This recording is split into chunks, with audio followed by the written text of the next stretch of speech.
नमस्ते। आज पुनः हम लोग इंडियन थिंकर्स के बारे में पढ़ेंगे। चलिए अब प्रश्न सीधा लेते हैं अपन। एम.एन. श्रीनिवास द्वारा प्रतिपादित प्रभु जाति की अवधारणा की समालोचनात्मक समीक्षा की है। तो एम.एन. श्रीनिवास द्वारा प्रभु जाति की अवधारणा दी गई है, पर इसकी आलोचना किया है, किसने किया है? एस.सी. दुबे ने किया है। देखिए, ये जो प्रभु जाति की अवधारणा श्रीनिवास का है, उसके जगह में एस.सी. दुबे ने प्रभु व्यक्ति की बात करता है। मतलब प्रभु जाति नहीं होता है, प्रभु व्यक्ति होता है। इस तरह के विचार एस.सी. दुबे का है। तो प्रभु जाति की आलोचना करते हुए एस.सी. दुबे ने यहाँ पे प्रभु जाति के स्थान पर प्रभु व्यक्ति के बारे में इन्होंने अपना विचार रखा है या इसकी आलोचना में कहा है। फिर है भारतीय समाज के अध्ययन में भारत विद्या अध्ययन दृष्टिकोण, जिसको उपागम भी कहा जाता है, किसने अपनाया है? तो आपको पता है कि जो इंडोलॉजी है जीएस खुरिये है, और एक है लुई ड्यूमा। लुई ड्यूमा एक पश्चिमी थिंकर्स है, लेकिन इन्होंने इंडोलॉजी को लेकर के या भारतीय विद्या शास्त्र को लेकर के अध्ययन किया है। तो अगर जीएस घुरिये के साथ लुई ड्यूमा का नाम है तो दोनों सही है, जीएस घुरिये है तो जीएस घुरिये सही। ये दोनों व्यक्ति ऐसे हैं, ये दोनों समाजशास्त्री जिन्होंने भारतीय विद्या शास्त्र पर अध्ययन किया है। अनुसूचित जनजातियों को पिछड़े हिंदू कहा है? तो किसने कहा? जीएस घुरिये ने कहा। हमने देख चुका है इसको। श्रीनिवास ने अपनी पुस्तक religion and society among the कुक्स of South India में सर्वप्रथम प्रयोग किया है। देखिए, इस प्रश्न को, इसकी एक तो किताब का नाम यहाँ पे आ रहा है, जो बार बार यह किताब पूछा जा चुका है कि religion and society among the Coorgs of South India पुस्तक श्रीनिवास का है, इसको याद रखेंगे। और इसमें कुर्ग्स जो जनजाति है, इनके बारे में इन्होंने श्रीनिवास ने अध्ययन किया है। तीसरी बात ये है, ये जो किताब है रिलीजन सोसाइटी, इस पे इन्होंने इन जनजातियों को लेकर के संस्कृतिकरण की अवधारणा को दिया है। चलिए आगे बढ़ते हैं। ये हो गया मैचिंग वाला, सही सुमेलन करना है। एक तरफ कॉन्सेप्ट है, एक तरफ थिंकर्स है, कि कौन सी अवधारणा किस समाजशास्त्री ने दिया है, हमको मिलान करना है, चूंकि ये सारा आंसर है। तो सांस्कृतिक विविधता के बारे में बात करता है डी.पी. मुखर्जी। सामाजिक न्याय की अवधारणा डॉक्टर बी.आर. अम्बेडकर जी का है।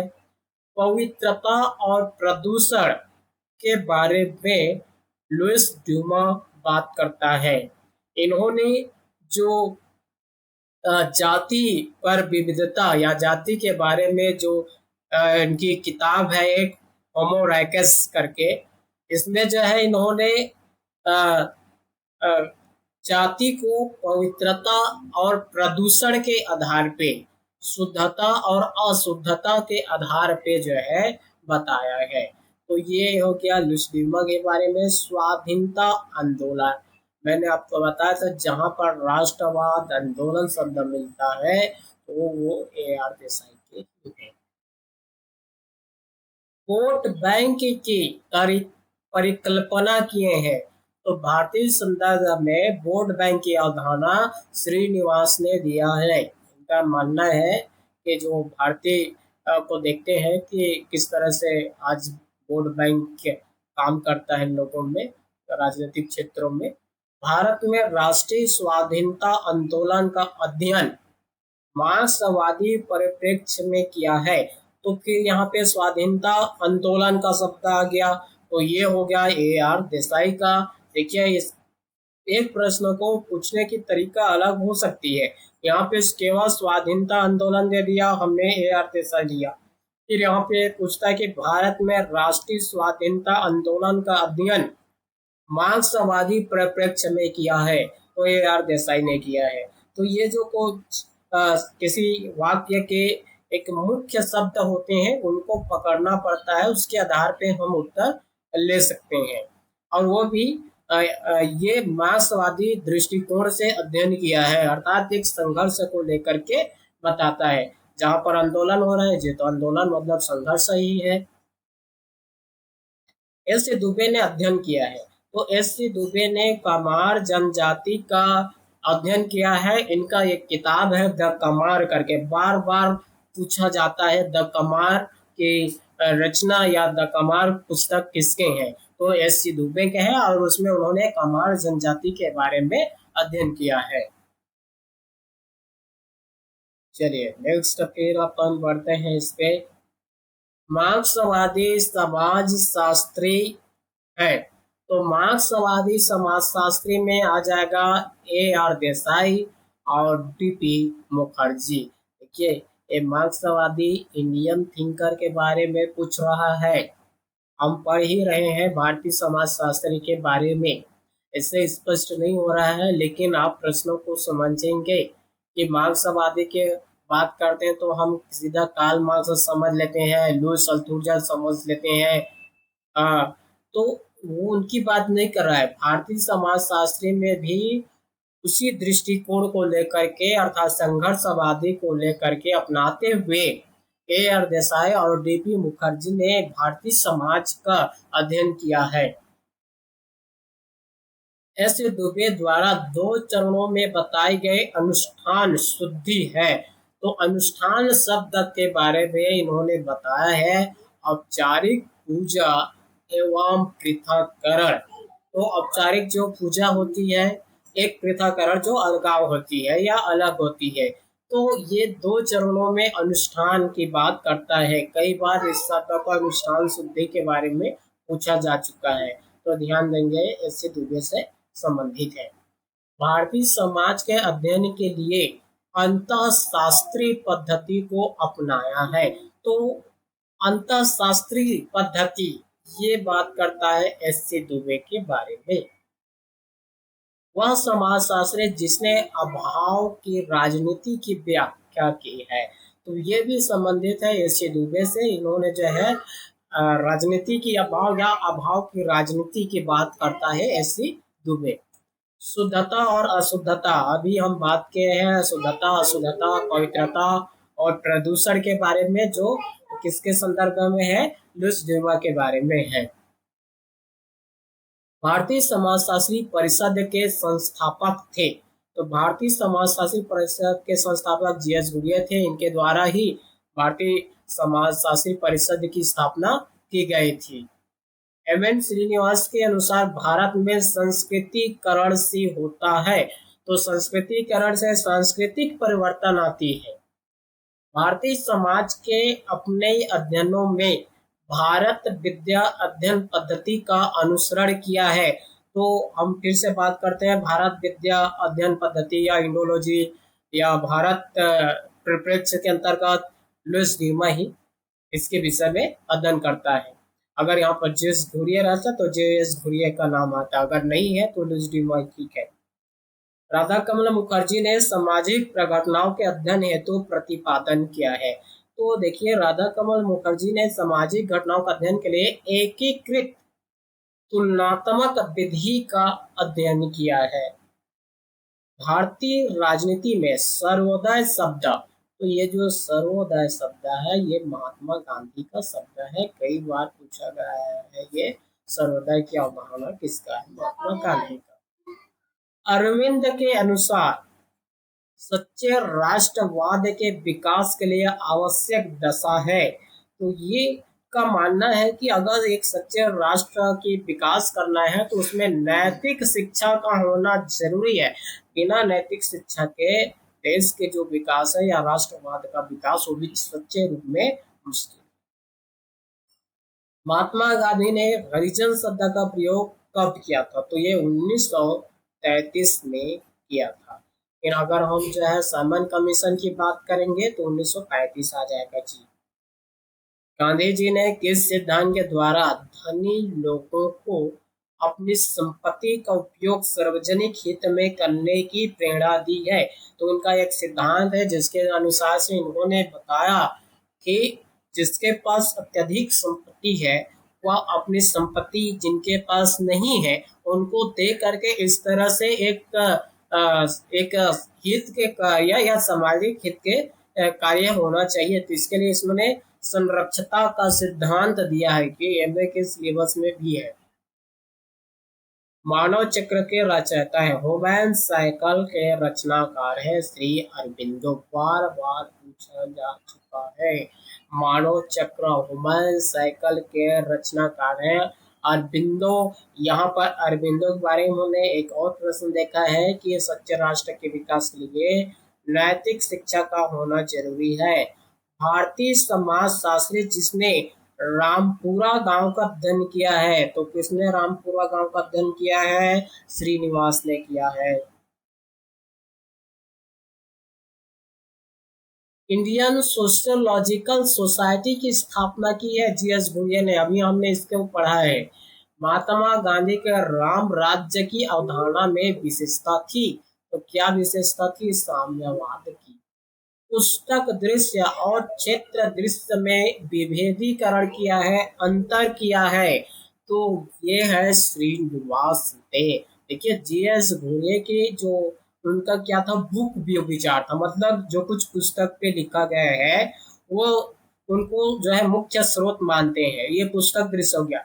लेकिन फील्ड व्यू जो है क्षेत्र दृश्य के बारे में श्रीनिवास बात करता है। इनका जितना भी हमको रिसर्च मिलता है, लेख मिलता है, किताबें मिलती है, सारा कुछ ये फील्ड वर्क से संबंधित है, क्षेत्र दृश्य से। तो इन्होंने ही बुक व्यू और जो है फील्ड व्यू पे जो है अंतर किया है। घुरिये ने भारतीय जनजातियों को कहा है, तो क्या कहे जी? पिछड़े हिंदुओं का है। कई बार प्रश्न रिपीट हो गया। ओके, फिर पूछता है कि प्रयासों से सन 1932 में हरिजन सेवक संघ की स्थापना हुई, जिसकी अस्पृश्यता मिटाने तथा हरिजनों के विकास के अवसर उपलब्ध करवाने में महत्वपूर्ण भूमिका रही है। तो अभी हमने पढ़ा हरिजन किसकी किताब है? महात्मा गांधी की। मतलब उन्होंने इस शब्द को दिया, तो इसके लिए उन्होंने जो है एक हरिजन सेवा का संघ की स्थापना की थी 1932 में। और हरिजन शब्द का कब उपयोग किया? तो 1933 में महात्मा गांधी द्वारा। अगर साइमन कमीशन की बात करता है तो वो आ जाएगा आपका 1935 में। विश्व राज्य की कल्पना करता है, तो विश्व राज्य की कल्पना अरविंद ने किया है, जो कि हमने इसके संबंधित 3 प्रश्न देख लिए। जो विश्व को एक राज्य की तरह मानता है या सारा राज्य एक विश्व की तरह है। जीएस घुरिये के अनुसार जाति की विशेषता नहीं है।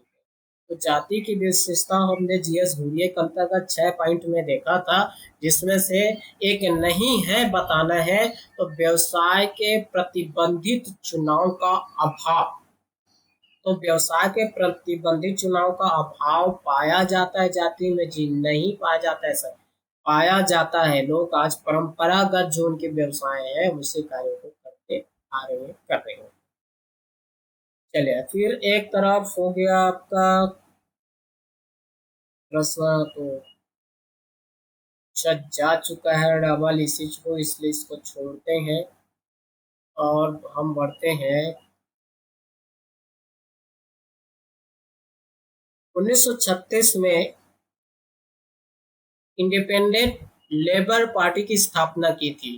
तो 1936 में इंडिपेंडेंट लेबर पार्टी की स्थापना बी.आर. अम्बेडकर के द्वारा किया गया था, जिसमें इन्होंने एक मजदूर को जो एक स्वतंत्र लेबर पार्टी, एक श्रमिकों का पार्टी की स्थापना किया था 1936 में। जिसमें पहले क्या होता था, जो 24 घंटा के वर्क लेते थे उसको 16 घंटा, ये 8 घंटा कर दिया गया, जो अभी वर्तमान में 8 घंटा का शिफ्ट चल रहा है। एक मार्क्सवादी समाज विज्ञानी जो अपने आप को मार्क्सोलॉजिस्ट कहलाना पसंद करता है, तो हम इंडियन थिंकर्स के बारे में बात कर रहे हैं, तो हमने देखा है कि एक डीपी मुखर्जी आएगा और एक देसाई आएगा, जो मार्क्सवादी समाजशास्त्री हैं, मार्क्सवाद के परिप्रेक्ष्य के होकर के भारतीय समाज को अध्ययन करते हैं। और इन्होंने मार्क्सोलॉजिस्ट, मार्क्सवादी के स्थान पर मार्क्सोलॉजिस्ट कहलाना पसंद किया डीपी मुखर्जी। लखनऊ में डीपी मुखर्जी के समकालीन थे, तो इनके समकालीन थे राधा कमल मुखर्जी एवं डीएन मजूमदार। ये दोनों इनके समकालीन थे, जो एक प्रोफेसर के रूप में कार्यरत थे।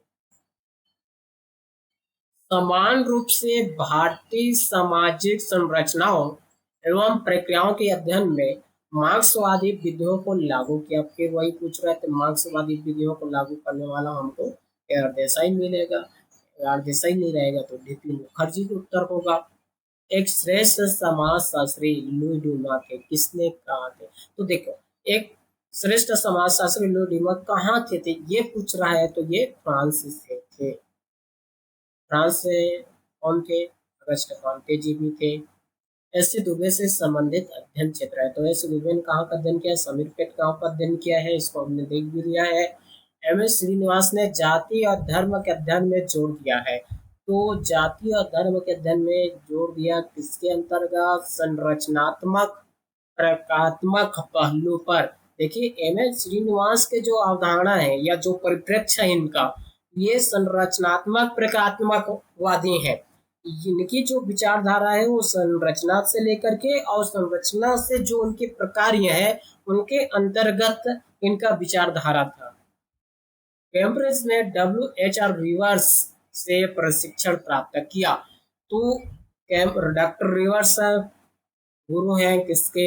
जीएस गुरिया के। इनके निर्देश में इन्होंने पीएचडी कार्य आरंभ किया था। तो इनकी प्रशिक्षण किनका? डॉक्टर रिवर्स का ने जीएस गुरिया को प्रशिक्षण किया है। लुई डीमा के समाजशास्त्र के क्षेत्र में योगदान के लिए सही नहीं है, तो सही नहीं है पता है। हम जानते हैं कि लुई डीमा क्या है? भारतीय विद्या शास्त्री के अंतर्गत अध्ययन किया है, न कि इन्होंने आदिम सामाजिक संरचना के बारे में। जेस गुरिया के लिए सही कथन है, तो क्या कथन सही है? उन्होंने गांव, कस्बा एवं समुदाय का अध्ययन किया है। तो जेस गुरिया के बारे में गांव, कस्बा, समुदाय इनका मुख्य विषय रहा। इन्हीं क्षेत्रों के अंतर्गत इन्होंने अपना सारा रिसर्च को किया है। एम एन श्रीनिवास के सामाजिक परिवर्तन के विषय में लिखी गई पुस्तक का नाम है, तो सामाजिक परिवर्तन के बारे में पूछ रहा है, तो सामाजिक परिवर्तन नाम से है सोशल चेंज। यही है सामाजिक परिवर्तन, हिंदी में कन्वर्ट कर दे तो इन मॉडर्न इंडिया। तो जो मॉडर्न इंडिया है, जो आधुनिक भारत है, इनमें जो है किस तरह से सामाजिक परिवर्तन आई है, इस पे श्रीनिवास ने इस पुस्तक को लिखा है।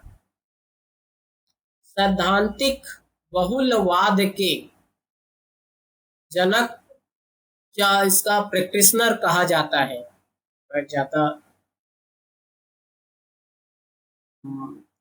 चलिए हम लोग एक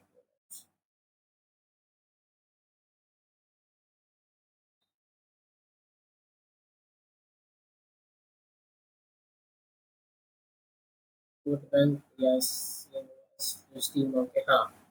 तो सैद्धांतिक बहुलवाद का प्रयोक्ता या प्रैक्टिशनर माना जाता है जीएस जोरिया का। इसका एक निश्चित क्षेत्र नहीं देखने को मिलता।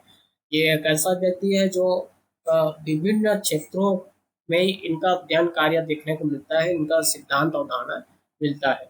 अस्पृश्यों को हरिजन नाम दिया था, तो महात्मा गांधी आ जाएगा। बार बार देख रहे हैं, जहाँ हरिजन है वहाँ महात्मा गांधी का नाम। वोट बैंक, ये भी प्रश्न रिपीटेड है। वोट बैंक शब्दावली श्रीनिवास ने दिया है। जाति के संरचनात्मक दृष्टिकोण का प्रतिपादन किया है, तो संरचनात्मक दृष्टिकोण का प्रतिपादन लुई ड्यूमा ने किया है। हिंदूवाद के आदर्श पारोपिक आइडियल टिपिकल सांस्कृतिक विषय का समर्थन किया था एम के गांधी ने। भारत में राष्ट्रवाद के उद्भव के अध्ययन में द्वंद्वात्मक उपागम का प्रयोग किया है। देसाई द्वंद्वात्मक बोले, चाहे संघर्षवादी बोले, चाहे मार्क्सवादी बोले, ये सब आ जाएगा ये आप देसाई के बारे में, या तो फिर टीपी मुखर्जी रहेगा। तो भारतीय समाजशास्त्री में से सामाजिक घटनाओं का अध्ययन के लिए एकीकृत उपागम, तो एकीकृत उपागम की पैरवी की है राधा कमल मुखर्जी ने। ये प्रश्न अभी हमने दूसरे शब्दों में देखे हैं। इससे वो एक संरचनात्मक एकीकृत उपागम के बारे में राधा कमल मुखर्जी बात करता है। व्यक्तिगत स्वतंत्रता आवश्यक रूप से अराजकता नहीं होनी चाहिए, ठीक है, अपितु परंपरा की रचनात्मक अभिव्यक्ति होनी चाहिए। यह डीपी मुखर्जी का कथन है। इनका कथन है कि जो व्यक्तिगत स्वतंत्रता है वो अराजकता नहीं होनी चाहिए, किसी प्रकार के जो है संघर्ष या कहना चाहिए रोक टोकिंग, अपितु परंपरा के रचनात्मक अभिव्यक्ति होना चाहिए। ये इसको याद रखेंगे, जो शब्द है परंपरा की रचनात्मक, इसको याद रखेंगे। यहाँ पे आपको मिल जाएगा डीपी मुखर्जी। संस्कृतिकरण प्रक्रिया ने पवित्र दृष्टिकोण को बढ़ावा दिया है, ठीक है, और पाश्चात्यकरण प्रक्रिया से धर्म निरपेक्ष दृष्टिकोण को बढ़ावा दिया है। ये श्रीनिवास का कथन है। इन्होंने बताया कि जो संस्कृतिकरण है वो पवित्र दृष्टिकोण को बढ़ावा देता है, लेकिन जो पश्चिमीकरण है वो धर्म निरपेक्ष को बढ़ावा देता है। भारत में समाजशास्त्र को इतिहास परतवाद और संस्कृति विज्ञान की छाया से बाहर निकालने का श्रेय दिया जाता है। तो ये जो है श्रीनिवास का कथन है। इन्होंने जो है क्या है, जो बुक दी है उससे निकल करके इन्होंने फील्ड वर्क के, फील्ड क्षेत्र के बारे में, क्षेत्र दृश्य के बारे में बात करता है। इसलिए ये इतिहासवाद और संस्कृति विज्ञान से बाहर निकालने का श्रेय जो है श्रीनिवास को जाता है।